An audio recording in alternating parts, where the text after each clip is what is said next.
Quem encontrou, diga amém.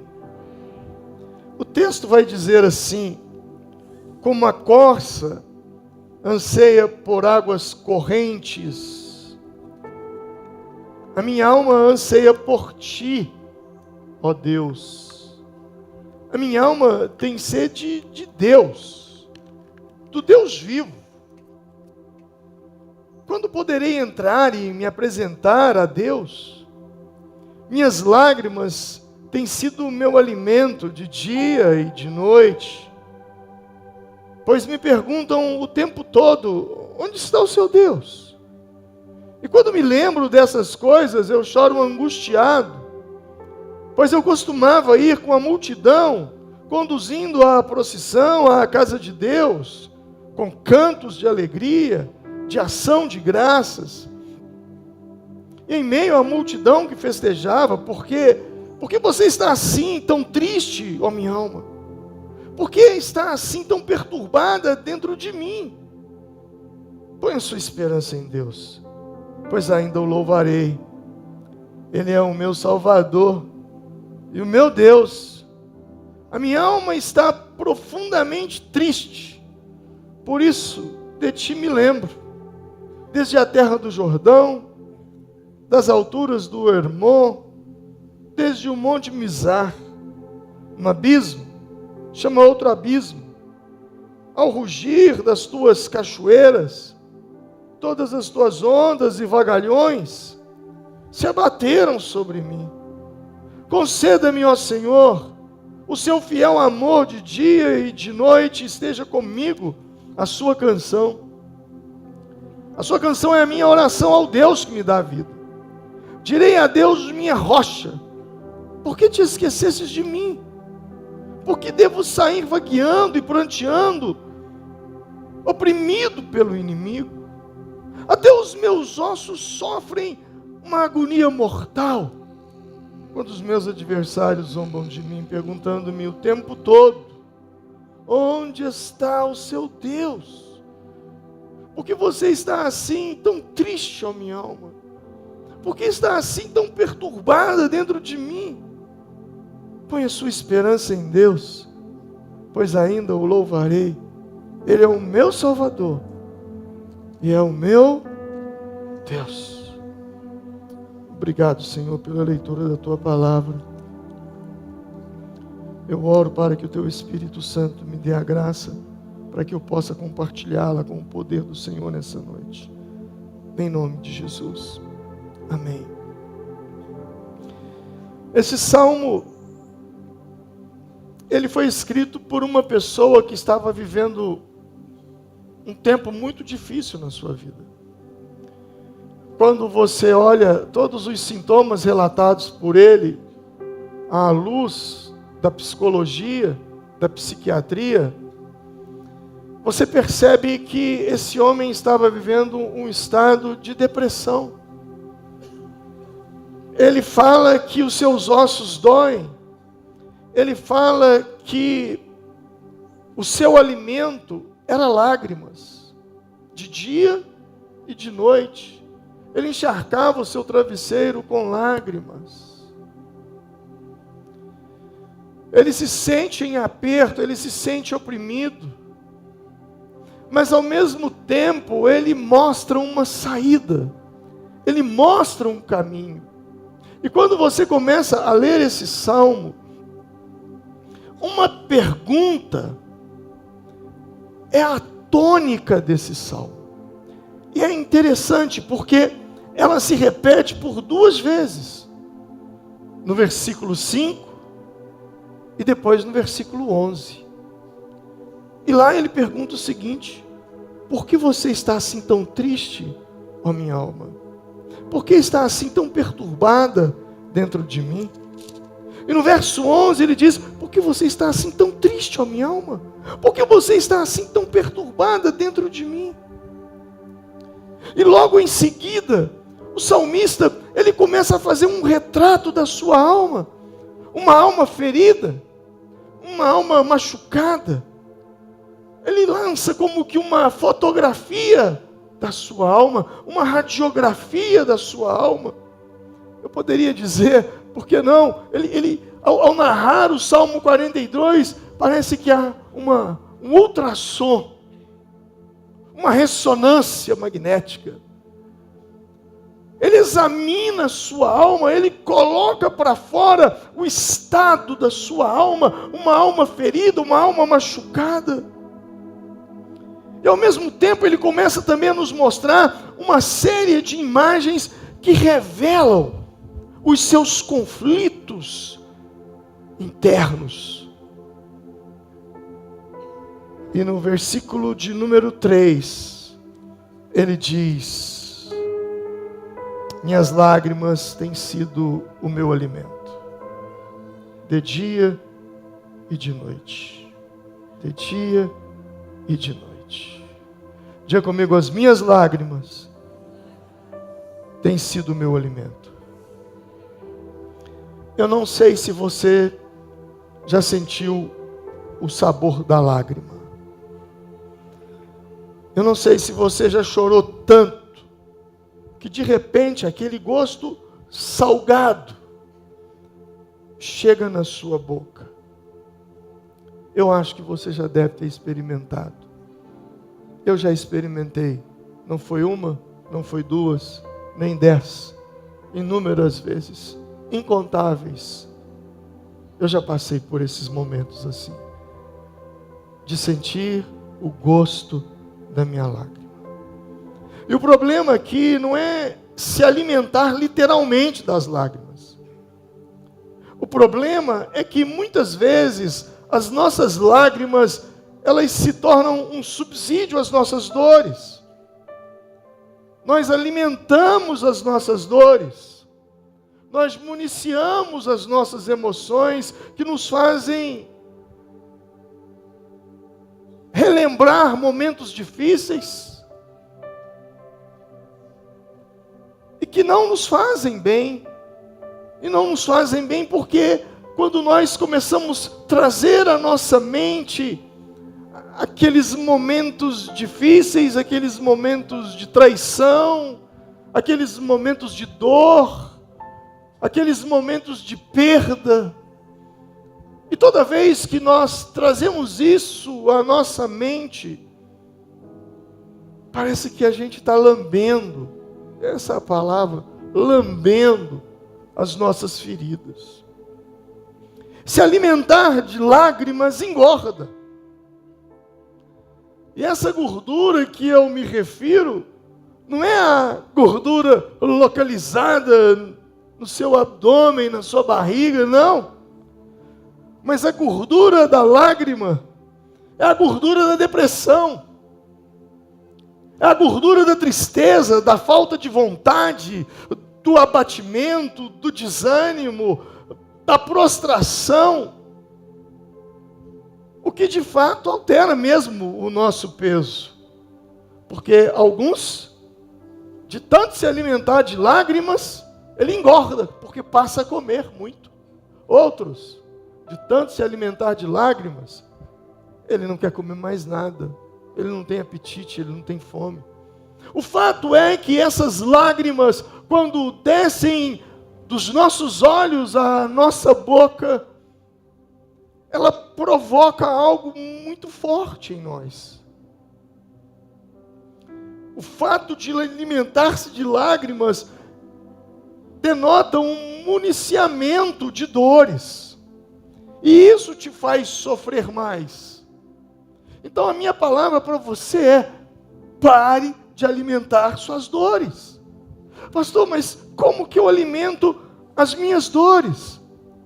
Com pensamentos, com lembranças que te fazem sofrer ainda mais. Bom, nós estamos num culto. E eu estou bem. Mas você quer ver eu ficar triste, muito triste agora? É eu lembrar da minha mãe, que já faleceu. É eu lembrar do meu pai, que já faleceu. É eu lembrar de minhas 2 irmãs que já faleceram. Se eu trouxer isso para a minha mente agora, você concorda que eu vou ficar triste? Eu vou. Mas não é só esses fatos. situações que te aconteceram, traições que você teve na vida, momentos dolorosos. Quanto mais você traz isso à sua mente, mais doente você fica, mais abatido você fica. E é justamente isso que o salmista está nos ensinando, e ele vai nos ensinar. Ele mostra todo um quadro depressivo, e depois ele mostra uma saída. No verso 10, ele chega ao ponto de dizer assim: olha, até os meus ossos sofrem de uma agonia mortal. Até os meus ossos sofrem. Uma outra tradução vai dizer: até os meus ossos estão envenenados.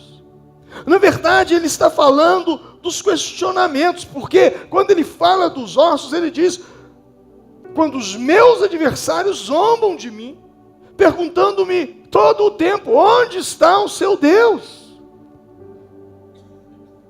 Sabe, essa não é uma boa pergunta. Ele está falando dos inimigos, dos adversários, mas às vezes a gente tem uma pessoa que está triste, que está deprimida, que está abatida, que está com uma depressão, que tem tido pensamentos tão ruins. E aí, como essa pessoa disse para o salmista, a gente também diz: olha, isso é falta de Deus na sua vida, isso é falta de fé. Você acha que esse tipo de palavra ajuda essa pessoa? Você acha que esse tipo de palavra joga a pessoa para cima ou joga ela mais para baixo? Sabe, o salmista, ele está nos mostrando aqui que, na verdade, ele está falando de questionamentos. Questionamentos que são oriundos, no caso dele, de perseguições, de injustiças, de calúnias, mas que em tudo se resume palavras. E quem aqui nunca foi ferido por palavras? Quem aqui nunca ficou algum dia perturbado por mentiras que falaram ao seu respeito? E ele está dizendo que esses questionamentos envenenam os ossos. Envenenar os ossos é a dor da alma. É a dor da alma que vira dor dos ossos. É a dor da alma que vira dor de cabeça, que vira dor no peito, que vira dor no estômago, que vira taquicardia. Quantas pessoas algum dia procuraram um médico desesperado, pensando sofrer um infarto, porque o peito doeu, não conseguia respirar, e o coração disparou, e ao chegar ali e passar por uma bateria de exames, não tinha nada a ver com o coração, mas tinha tudo a ver com a cabeça. É sobre isso que o salmista não está nos ensinando, porque muitas vezes a dor na alma se transforma a dor no corpo. Quantas doenças são chamadas de doenças psicossomáticas? Quantas doenças que você vai ao médico, você faz exames, mas não há um diagnóstico claro, mas você diz: doutor, o sintoma está aqui, eu estou sentindo. Olha, mas seus exames estão ótimos. É a dor na alma que se manifesta no corpo. E é isso que o salmista, ele está nos falando. E interessante é que quando ele fala sobre essa dor na alma, ele fala sobre um abismo que gera um outro abismo. O versículo 7 diz: um abismo chama outro abismo, ao rugir das tuas cachoeiras, todas as tuas ondas e vagalhões. Ele fala: um abismo chama outro abismo. É a doença que gera crise financeira, que gera crise no casamento, que gera crise nas emoções, que gera crise nos relacionamentos, que gera crise na vida profissional. Problemas, eles nunca andam sozinhos, sempre acompanhados, e mal acompanhados. Um problema gera outro problema. Talvez você chegou aqui nessa noite assim, vindo de uma série de eventos que geraram perguntas no seu coração. questionamentos no seu coração, sua alma está aflita, porque você não consegue ter respostas. Mas ainda no versículo 7, parte B, ele apresenta um retrato da sua alma. Ele chega ao ponto de dizer: vagalhões se abateram sobre mim. Vagalhões. Ondas e vagalhões. Ondas você sabe o que é. E vagalhões? Vagalhões são imensas ondas, grandes ondas, que vêm numa fúria, numa força incontrolável. Não é uma ondinha, é uma onda que vem para te engolir, para te devorar, que vem para te destruir. Parece que é uma coisa muito mais forte do que você. E muitas vezes essas ondas e vagalhões, elas vêm sobre nós e nós somos arrastados para dentro de situações que nós não queríamos, situações que nós tentamos evitar. Eu fiz de tudo para evitar, eu não queria entrar naquele conflito, eu não queria passar por aquela situação, eu não queria me envolver naquilo, eu não queria ter esse desgaste. Mas parece que ondas me arrastaram, grandes vagalhões vieram sobre a minha vida, e eu era tão fraco, tão impotente, e quando eu me vi, eu já estava dentro daquela situação essa que eu não queria, conflitos que não imaginávamos, com gente que a gente ama, com amigos, com familiares, pessoas que nós gostamos, mas que de fato surge uma situação que, mesmo sem querer fazer algo, mesmo você tentando ajudar e evitando o conflito, vieram vagalhões e te arrastaram para dentro do conflito. Quem aqui nunca foi arrastado para dentro de um conflito? Ele diz: as tuas ondas e os teus vagalhões. E muitas vezes, quem nos arrasta para esses lugares, é o próprio Deus. Ele diz: as tuas ondas, os teus vagalhões, as tuas ondas, os teus vagalhões. Muitas vezes nós somos arrastados e não sabemos. Alguns até dizem: parece que foi o diabo que me botou naquilo. O diabo, sabe? Mas tem muitas coisas que não é o diabo, é o próprio Deus. Jesus, lá no Evangelho de Mateus, capítulo 14, versículo 22, o texto diz que logo em seguida, Jesus insistiu com os discípulos para que eles entrassem no barco e fosse adiante dele para o outro lado, enquanto ele, Jesus, despedia a multidão. O texto diz que Jesus os impeliu, insistiu. Há uma tradução que diz que Jesus os empurrou. E às vezes Deus nos empurra para dentro de um barco. E esse barco que Jesus colocou seus discípulos, eles foram parar dentro de uma tempestade.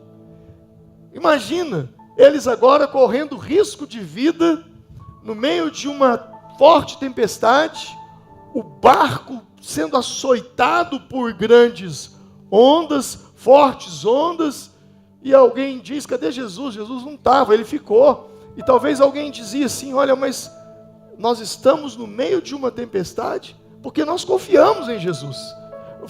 Foi Ele que nos mandou para cá. E foi nesse dia que Jesus então anda sobre as águas e aparece ali para os seus discípulos.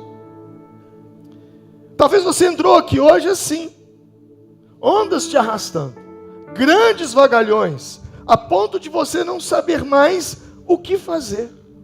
Mas interessante que são nesses lugares que nós aprendemos a andar sobre as águas. São nesses lugares que Deus costuma se revelar a nós, em meio às tempestades da vida.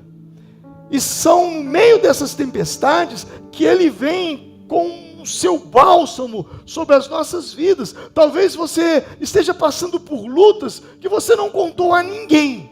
Você não se abriu com ninguém. Mas eu creio que Deus vai se revelar com você hoje, para curar as suas feridas. E neste texto, o salmista, ele nos ensina a curar a nossa alma, a guardar o nosso coração. Se você observar, aí o texto vai dizer, lá em cima, fala que é um masquil aos filhos de Coré. E masquil é uma palavra que no hebraico significa sabedoria, significa instrução, ou um cântico de sabedoria, um cântico de instrução. Instrução de quê? De como sair de um estado depressivo. É isso que esse salmo ele nos ensina. Na verdade, esse salmo ele é um instrumento. E eu não quero que você apenas leia esse salmo, mas que você aprenda a usá-lo, porque ele é uma ferramenta de cura. E ele nos apresenta aqui 3 maneiras distintas de como nós podemos guardar o nosso coração de ser ferido, e ao mesmo tempo um remédio para as nossas feridas. Ele nos ensina aqui 3 coisas.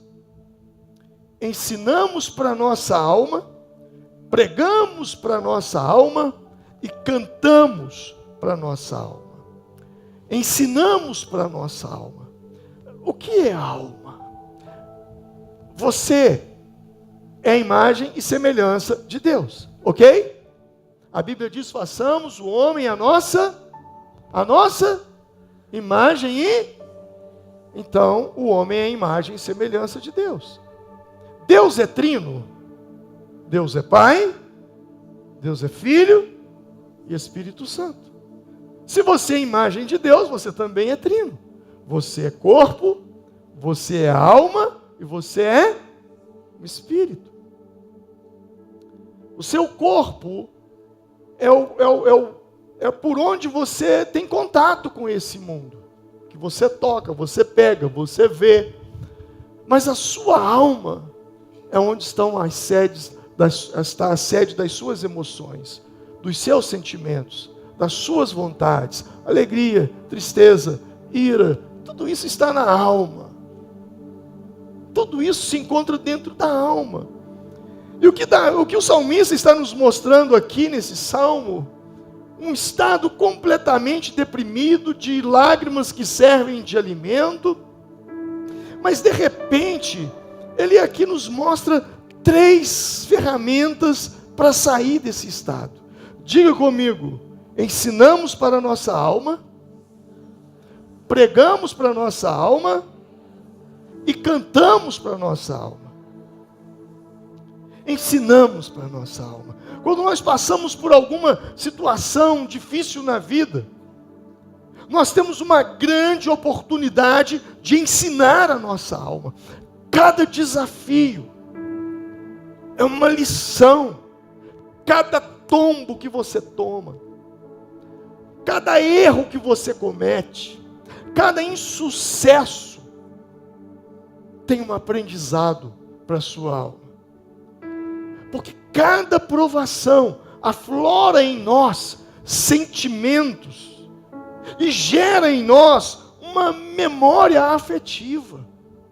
Quando você passa por determinada situação, quando você passa por determinado desafio, aquilo puxa um gatilho emocional dentro de você. E eu me refiro, quando eu digo essa questão do gatilho emocional, uma memória afetiva. De coisas de lá atrás, lá de trás. Aquilo vem à tona. Por isso é importante, eu não vou falar sobre isso hoje, mas sobre a paternidade. Mas o que esse salmo nos ensina é que Deus quer ensinar a nossa mente. Deus quer instruir a nossa alma. E isso envolve as nossas emoções. Quando nós cantamos, quando nós oramos, quando nós desfrutamos da presença dEle, registros de Deus são gerados em nosso coração. E o problema é que, às vezes, alguns desses registros são equivocados. Por exemplo, é o caso da menina que sofreu um abuso sexual. E ao acontecer aquilo com ela, nasceu-se uma memória. Sexo é sujo. Eu me lembro de um dia que um casal me procurou e a esposa, tendo muitos problemas e problemas depressivos, pensamentos de suicídio, eu pedi para que ela me contasse a história dela. E ela então começou a me contar a história de que o pai se embriagava, o pai bebia muito. E numa daquelas bebedices do pai, um dia ele entrou no quarto dela, bêbado, e tentou fazer sexo com a própria filha. E quando ela me contava aquilo, ela chorava. Pela experiência que eu já tenho de atendimentos ao longo desses anos, e vivência da palavra, imediatamente eu a interrompi e olhei para ele e disse assim: meu amigo, sua lua de mel deve ter sido muito difícil, hein? O cara olhou para mim assim e disse: como é que o senhor sabe? Eu falei: não precisa saber. Ela acabou de me contar uma história, que o pai tentou abusar dela sexualmente. Então, com certeza, a lua de mel deve ter sido a pior possível. E aí os dois desabaram a chorar, e aí eles foram me contar: realmente, pastor, na nossa lua de mel nós não tivemos nenhuma relação sexual. Estava claro que não ia ter. Por que não ia ter? Porque ela tinha uma ferida aberta com relação à sua experiência, a sua primeira experiência sexual com o pai. Então aquilo era uma ferida muito aberta que precisava de cura, e aquilo era a mãe de todos os outros desafios e problemas que essa pessoa estava enfrentando na vida. Então, por isso é que eu me refiro que essas experiências, elas provocam registros muito ruins, que são chamados de traumas. Eu tenho o exemplo dessa questão sexual, mas isso é muito amplo, isso vai para a sua vida profissional, como você lida com dinheiro, como você lida com pessoas, como você lida com autoridade, se submete à autoridade. Sabe, isso aí, inúmeras portas. A gente não dá para falar sobre tudo isso hoje. Mas muitas vezes nós sofremos traumas na vida, e determinadas situações, elas funcionam como gatilhos que trazem à tona aquelas memórias. Então, provavelmente quando o marido tocou nela, a memória que veio foi qual? A do pai tentando abusar. Essa pessoa precisa de uma cura nas suas memórias, ela precisa do Espírito Santo trabalhando isso. E talvez você chegou aqui nessa noite com perguntas, com questionamentos que você não sabe responder, e isso tem te feito muito mal. Mas o que o salmista está nos ensinando é: ensine a tua alma. E ensinar a alma como? Através de lembranças, através de experiências. Por quê? Porque se nós tivermos experiências ruins que nos paralisam, que nos travam diante da vida, nós também tivemos boas experiências, e o salmista fala sobre essas boas experiências. Ele fala no Salmo 103 de trazê-las à mente. E diz: bendiga ao Senhor a minha alma, e não esqueça de nenhuma de suas bênçãos. Numa outra tradução vai dizer: bendiz a minha alma ao Senhor, e não te esqueças de nenhum dos teus benefícios. Quer dizer, o salmista está dizendo: eu não posso me esquecer.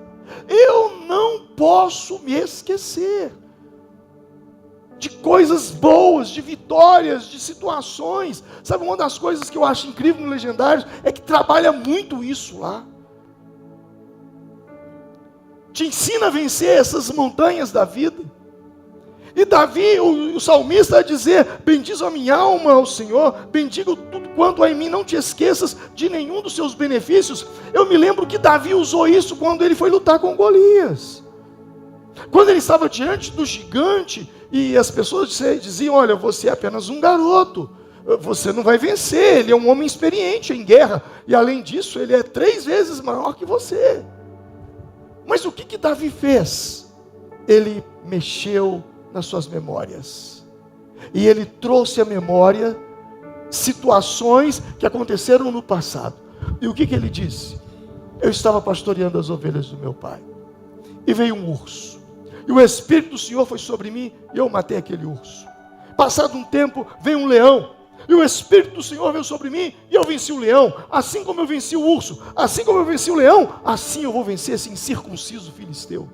Diga comigo isso. Assim como eu venci um urso, assim como eu venci um leão, eu vencerei esse gigante. Você tem um desafio. Você está passando por uma situação difícil. Você acha que aquilo é muito grande? Volte sua mente lá atrás e lembre-se de vitórias que você teve. Lembre-se de momentos que já estava tudo perdido, em que talvez os médicos já tinham dado relatórios completamente negativos a seu favor, e situações que aconteceram, um endividamento, e você conseguiu sair, você passou num concurso, você conseguiu vencer. Pastor, eu não lembro de nada. Então lembra de quando você era um dos 300 milhões de espermatozoides que saíram dentro do ventre da sua mãe em direção ao óvulo. E desses milhões de espermas, só você conseguiu atingir o óvulo. Por isso você está aqui hoje. Ali foi a sua primeira vitória. O que ele está dizendo é: eu preciso ensinar isso para a minha alma.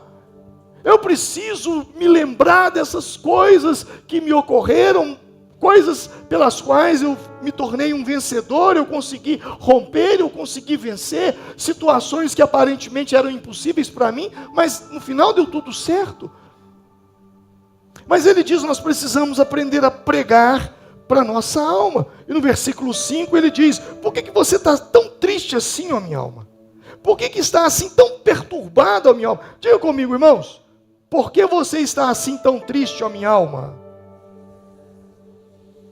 Por que está assim tão perturbada dentro de mim? Ponha sua esperança em Deus, pois ainda o louvarei. Ele é o meu Salvador e o meu Deus. O que Davi está fazendo? O que ele está fazendo? Pregando para a alma. Você já pregou para um vizinho, você já pregou para um parente, você já pregou para um colega de trabalho, você disse, não abaixa assim não, Deus vai te honrar, Deus vai te abençoar, a Bíblia diz, se Deus é por nós, quem será contra nós? A palavra de Deus diz, posso todas as coisas naquele que me fortalece. Você diz, somos mais que vencedores por meio daquele que nos amou, perante Deus quem impedirá? Não pensa dessa forma, o Senhor é o meu pastor e nada faltará. Você já falou isso com pessoas, mas existem momentos que você precisa olhar para o espelho e falar isso para você. E quando você fala com o Davi, por que você está tão perturbado assim? Você acha que eu nunca tive esse tipo de diálogo, não, gente? Eu tenho inúmeros diálogos desse. Eu olho para o espelho e digo, que é isso? O que você está falando aí? Você está ficando maluco? Você ficou doido? Onde é que você está com a sua cabeça? Ah, tudo bem, você está falando isso, mas a palavra de Deus diz isso, isso e isso. Sabe, nós precisamos pregar para a nossa alma. Ele confronta a sua alma. Você precisa confrontar os seus pensamentos. Pensamentos estes que estão te destruindo. Literalmente o salmista, ele prega para si mesmo. Observe aqueles pensamentos que lhe sobrevêm. Você acorda pela manhã, o dia mal começou, nada ainda aconteceu, você acabou de acordar, mas a sua mente começa uma conversa com você. Começa uma conversa sobre problemas de ontem. É o seu eu, o seu próprio eu falando com você, sua alma. Em contrapartida, o salmista, ele faz diferente. Ao invés de permitir que o seu eu, que o seu ego, que a sua alma fale, ele começa a falar a si mesmo. Por que você está abatido, a minha alma? Por que te perturbas dentro de mim? Por que você está abatida? Põe a sua esperança em Deus. Ele está falando para ele, para a própria alma dele. Por que você está abatida? Por que você está desanimada? Por que você está prostrada? Por que você está perturbada? Põe tua confiança em Deus. Quem está entendendo? Isso é poderoso. Você vai sair daqui e vai fazer isso. Você vai olhar no espelho e vai dizer: por que você está abatido? Por que você está com medo? Por que você está desanimado? Por que você está prostrado? Põe tua confiança em Deus. Você vai falar isso para você. Eu gosto muito de uma frase de Martin Lloyd Jones, quando ele diz: você já percebeu que grande parte da sua infelicidade se deve ao fato de você ouvir a si mesmo, ao invés de falar a si mesmo? Grande parte da sua infelicidade se deve ao fato de você ouvir a si mesmo, do que falar a si mesmo. Diga comigo: ouvir a si mesmo. Diga: ouvir a mim mesmo e falar a mim mesmo. Uma coisa é você ouvir a si mesmo, outra coisa é você falar a si mesmo. E existe uma diferença. Ouvir a si mesmo: eu me levanto e olho para os meus desafios e digo: eu acho que eu não vou dar conta hoje. Eu acho que eu não vou suportar. Eu não vou conseguir. Está tão difícil. Eu estou ouvindo a mim mesmo. Mas de repente eu interrompo essa conversa e digo: ei, opa, para por aí. O que o salmista diz lá? Põe a sua esperança em Deus. Por que eu não vou conseguir? Eu nem tentei ainda. Eu vou, o não eu já tenho. Se Deus é comigo, vai dar certo. E se não der certo, é porque também não foi a vontade de Deus. Porque todas as coisas contribuem para o bem daqueles que amam a Deus. Então você interrompe o ouvir a si mesmo e se torna protagonista falando a si mesmo. Quem entendeu isso? Quem entendeu isso? Posso ouvir um amém? Ele se levanta e dizia: alma, ouça minha voz, eu falarei para você. Nós precisamos pregar para o nosso ego, pregar para a nossa alma. O que você tem ouvido, que tem te entristecido, que tem te abalado, que pensamentos têm vindo na sua mente, que tem feito você se prostrar, se abater. Pregue para o seu coração. Pregue para o seu coração. Seu coração precisa se converter, porque o seu coração, ele é enganoso, ele te engana. No mundo moderno, hoje existe uma outra palavra: sabotador. Você já ouviu essa palavra? Sabotagem? Você já deve ter ouvido isso muito por aí. A Bíblia está dizendo que o coração é enganoso. O coração é enganoso mais que qualquer outra coisa. Seu coração te sabota. Essa é a palavra moderna. E quando eu estou com medo, então, sabe o que eu faço? Eu começo a pregar para mim mesmo. Eu abro a minha Bíblia lá em Josué capítulo 1 e versículo 9, e eu leio em alto e bom som para mim mesmo: não fui eu que te ordenei, seja forte e corajoso, não se apavore, não se desanime, pois o Senhor, o seu Deus, estará com você por onde você andar. Ei, ao ouvir, ouça essas palavras: não fui eu que te ordenei, não fui eu que te mandei. Seja forte, seja corajoso, não se apavore, não se desanime, pois o Senhor teu Deus estará com você por onde você andar. Você acha que eu não faço isso comigo? Você acha que eu não tenho necessidade? Você acha que todo dia eu levanto e eu estou bem? Não estou. Mas eu prego para minha alma, eu falo com ela. Eu tento guardar o meu coração, como Provérbios diz, quando eu escuto coisas que me entristecem, pessoas que se levantam, me interpretam mal, eu começo a declarar para mim mesmo, sobre tudo que eu devo guardar, eu guardarei o meu coração. Eu não vou permitir que indiferença, eu não vou permitir que ressentimentos, eu não vou permitir que raiva, ódio entre no meu coração contra aquela pessoa, eu não vou deixar isso acontecer. E às vezes eu não estou conseguindo, e então eu digo: Senhor, me ajude. A tua palavra diz sobre tudo que se deve guardar, guarda o teu coração. E isso tem funcionado ao longo de todos esses anos. Eu não sei o que é ter raiva, ódio, mágoa, ressentimento de pessoas. Eu não sei. Meu coração está blindado para isso. Isso é extremamente importante. Às vezes a ansiedade vem, e eu gosto muito de Filipenses, aí eu começo a pregar para mim mesmo: não andeis ansiosos por coisa alguma, em tudo, porém, sejam conhecidas diante de Deus as vossas petições, pela oração, pela súplica, com ações de graça, e a paz de Deus, que excede todo o entendimento, guardará o vosso coração e a vossa mente em Cristo Jesus. E aí, finalmente, irmãos, tudo que é verdadeiro, esse pensamento é verdadeiro. Tudo que é respeitável, esse pensamento é respeitável. Tudo que é justo, esse pensamento é justo. Tudo que é puro, esse pensamento é puro. Tudo que é amável, esse pensamento é amável. Tudo que é de boa fama, se há alguma virtude, se há algum louvor, seja isso que ocupe o vosso pensamento. Aqui é uma peneira, para você peneirar o pensamento. Meu pensamento, esse pensamento que tem vindo sobre a minha mente, ele é verdadeiro? Ele é uma verdade?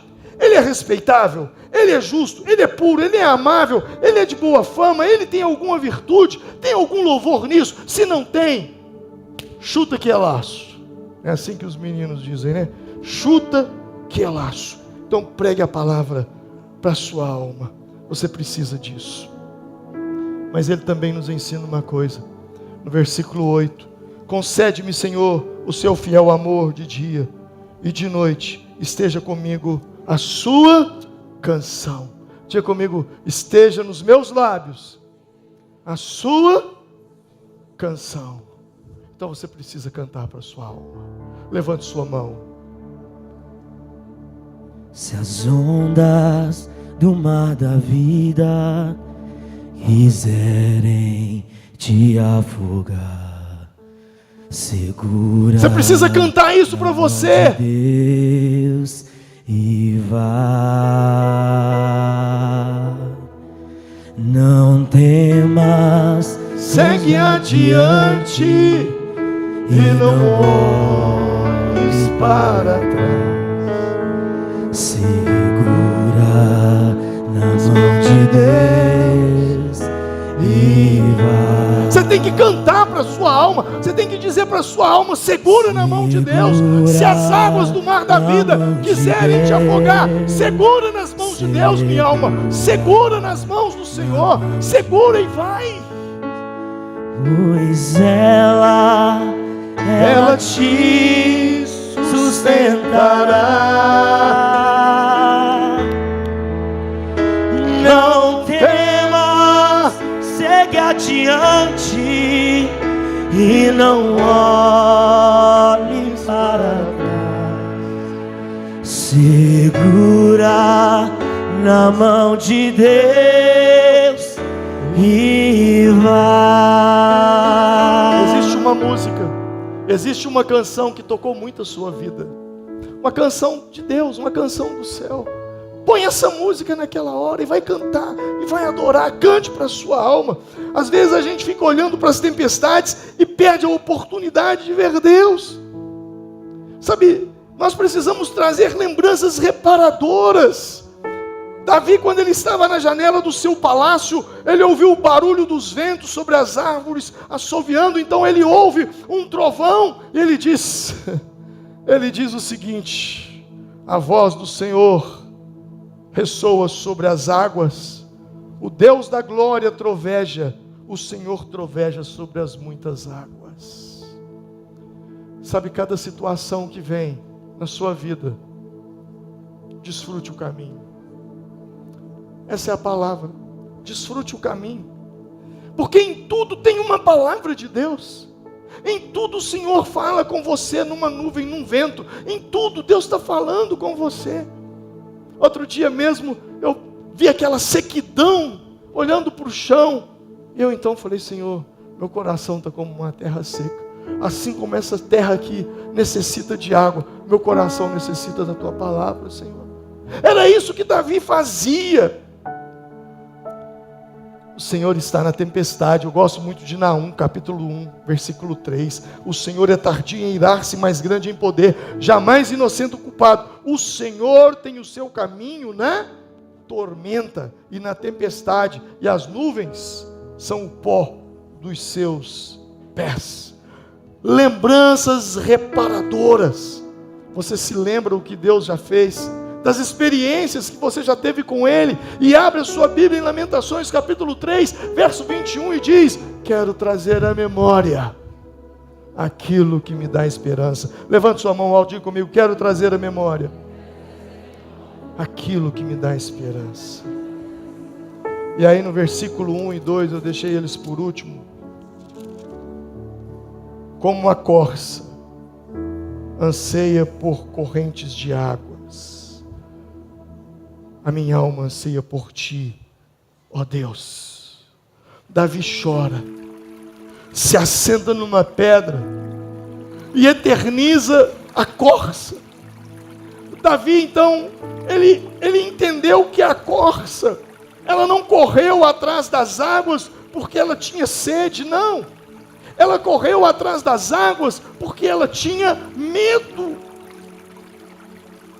Quando ela viu as águas, ela entrou, ela mergulhou nas águas, e as águas lavaram o suor. O que acontece é o seguinte, é que a corça, ela é muito esperta, ela é muito rápida, mas ela solta, ela exala um odor, e quando ela exala aquele cheiro, os predadores vêm, o leão vem para devorá-la, para atacá-la, e então ela corre em busca de água. Mas não é porque ela está com sede, é porque quando ela entra nas águas, aquelas águas nas quais ela entrou, lava.